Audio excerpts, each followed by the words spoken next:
Alléluia. Oh Seigneur, je te bénis, je te rends grâce. Je te rends grâce parce que ce ne sont pas des morts qui louent le Seigneur, mais ce sont des vivants. Tu n'es pas un Dieu de morts, mais tu es un Dieu de vivants. Merci parce que tu me comptes parmi les vivants. Aujourd'hui, je te rends grâce, je te bénis, Seigneur. Voilà l'occasion que tu me donnes de pouvoir te louer. Ta parole nous dit, priez sans cesse.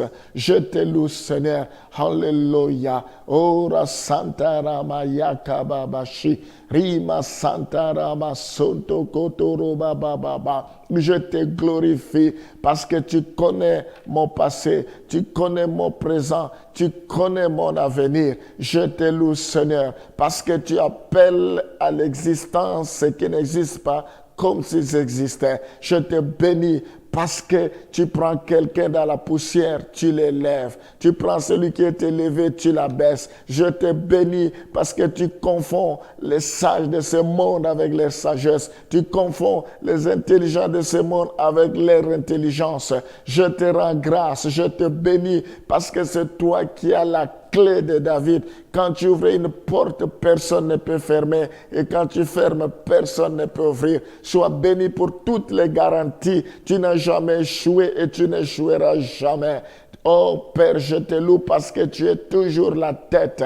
Merci parce que tu es le même hier, aujourd'hui, éternellement. Je te rends grâce parce qu'en toi, il n'y a point de changement ni de variation d'ombre. Je te bénis parce que je n'ai rien à m'inquiéter. Tu es au contrôle. Tu es celui qui ne dort ni ne sommeille. Tu dis ne vous inquiétez de rien. Ce matin, loin de moi toutes sortes d'inquiétudes. Ce matin, loin de moi toutes sortes de peurs. Ce matin, loin de moi toutes sortes d'intimidations. Je marche la tête haute parce que toi qui es à moi, tu es plus fort que celui qui est sur la terre. Je marche la tête haute parce que je suis l'enfant du roi des rois. Alléluia. Ta parole me dit qu'à tous ceux qui t'ont reçu, à tous ceux qui croient à ton nom, tu leur as donné le pouvoir de devenir enfants de Dieu, lesquels ne sont pas nés selon la chair, ni selon le sang, mais selon la volonté de Dieu.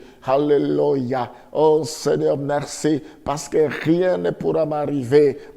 Qui peut dire qu'une chose arrive si ce n'est pas l'Éternel? La Bible dit, nul ne tiendra devant toi tant que tu vivras. Ce matin, je prophétise que nul ne tiendra devant tes enfants qui t'écoutent à ce moment, devant tous ceux qui me suivent à ce moment. 1000 flèches tomberont à leur gauche, 10 000 à leur droite. De leurs yeux, ils verront, mais ils seront jamais atteints. Oui, Seigneur, sois béni parce que ton nom est souverainement élevé au-dessus de toute malédiction. Ton nom est élevé au-dessus de toute déception. Ton nom est élevé au-dessus des échecs.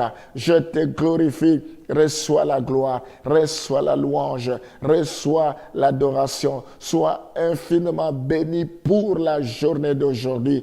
Alléluia. Merci parce que je crois que ma route est balisée. Je crois que sur mon chemin, il n'y aura pas de bêtes féroces. Je crois, Seigneur, alléluia, que tu marches avec moi comme tu marches avec les enfants d'Israël, comme tu marches avec les enfants d'Israël. Le jour, il y avait une colonne de nuée. La nuit, il y avait une colonne de feu. Sois béni à jamais. Tu es le feu dévorant.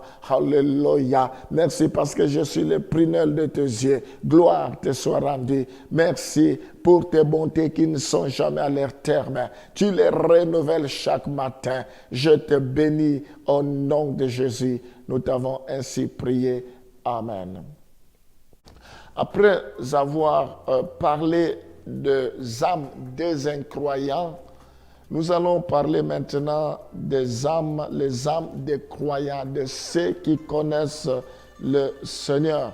Nous allons lire 2 Corinthiens chapitre 5, le verset 8.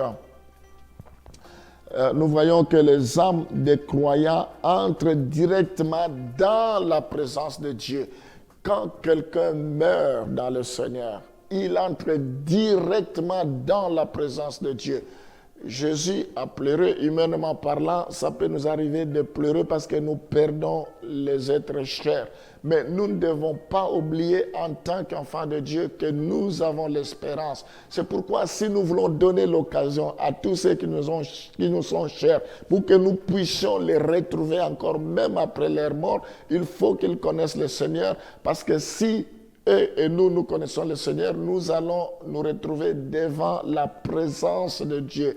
Peut-être vous avez perdu un être cher, peut-être vous avez perdu un enfant, peut-être vous avez perdu votre épouse, vous avez perdu votre enfant, vous avez perdu votre mari. Je vous exhorte à ne pas à perdre courage. Je vous exhorte, si réellement ils connaissaient le Seigneur, vous allez les retrouver dans la présence de Dieu. Que vos cœurs ne se troublent point. Croyez en Dieu et croyez en moi, en Jésus, comme la Bible nous dit. Donc, je disais, les âmes des croyants entrent directement dans la présence de Dieu. Nous sommes pleins de confiance et nous aimons mieux quitter ce corps et demeurer auprès du Seigneur. Nous voyons que Paul dit que nous sommes pleins de confiance. Nous aimerions quitter ce corps, même s'il faut mourir, nous sommes prêts à mourir. D'ailleurs, Paul dit que la mort, c'est un gain. Parce qu'en mourant, nous allons devant la présence de Dieu, quitter ce corps et demeurer auprès du Seigneur. Alléluia. Oh, mes bien-aimés, nous ne devons pas avoir peur de la mort. Si cela pouvait arriver, donc nous allons demeurer dans le séjour de mort. Nous allons plutôt demeurer dans la présence de Dieu. Philippiens, nous voyons Philippiens chapitre 1, le verset 23 à 24. Je suis pressé de deux côtés. J'ai le désir de m'en aller et d'être avec Christ, ce qui est de beaucoup est le meilleur. Mais à cause de vous, il est plus nécessaire que je demeure dans la chair. Ici, nous voyons Paul faisait allusion à la mort. Il dit, je suis pressé. Il était tiraillé. D'un côté, il brillait d'envie pour aller au ciel. Il brillait d'envie pour mourir et aller devant le Seigneur. Mais de l'autre côté, il était obligé de rester dans la chair à cause de vous, à cause des Corinthiens, à cause des Philippiens, à cause des enfants de Dieu, à cause de l'œuvre. Nous ne devons pas avoir peur de la mort. La mort ne pourra pas nous anéantir. Au contraire, nous qui sommes enfants de Dieu, si nous mourons, nous allons devant la présence de Dieu. Nous allons demeurer dans la présence de Dieu. Donc, Paul n'avait pas peur de la mort. Enfants de Dieu que nous sommes, nous ne devons pas avoir peur de la mort. C'est la volonté de Dieu qui s'accomplira. Si Dieu veut que nous mourons, nous allons mourir. C'est pour la gloire de Dieu. Soit que nous mourons, soit que nous vivons, tout pour la gloire de Dieu. C'est pourquoi nous devons savoir que nous n'avons pas le temps à perdre. Nous devons servir le Seigneur pour que nos œuvres puissent nous suivre. Nous devons travailler quand il fait jour. La nuit vient où personne ne travaillera. Nous devons investir dans les banques qui est au ciel. Il y a des banques au ciel. Nous devons gagner les âmes parce que tous ceux qui prêcheront à de milliers de gens vont briller comme les étoiles. La Bible dit la moisson est grande, il y a peu d'ouvriers. Priez le Père de la moisson d'envoyer des ouvriers. Nous devons aller partout dans le monde. Jésus dit, la Bible dit, qui enverrai-je? Oui, nous devons répandre la bonne nouvelle pour que les gens soient sauvés, pour que le méchant se détourne de leur mauvaise voie. Alléluia. Seigneur, je prie pour que tu puisses protéger tes enfants que nous sommes, que rien ne nous sépare de l'amour de Dieu, que nous puissions persévérer. La Bible dit, vaut mieux la fin d'une chose que son commencement. La Bible dit, celui qui persévérera jusqu'à la fin sera sauvé. Nous voulons être de ceux qui vont persévérer jusqu'à la fin. Bénis tes enfants. Oh Seigneur, que le travail ne nous sépare pas, que le mariage, que le plaisir de ce monde ne nous sépare pas, que aucune qui passion ne puisse nous séparer de ton amour. Au nom de Jésus-Christ de Nazareth. Amen.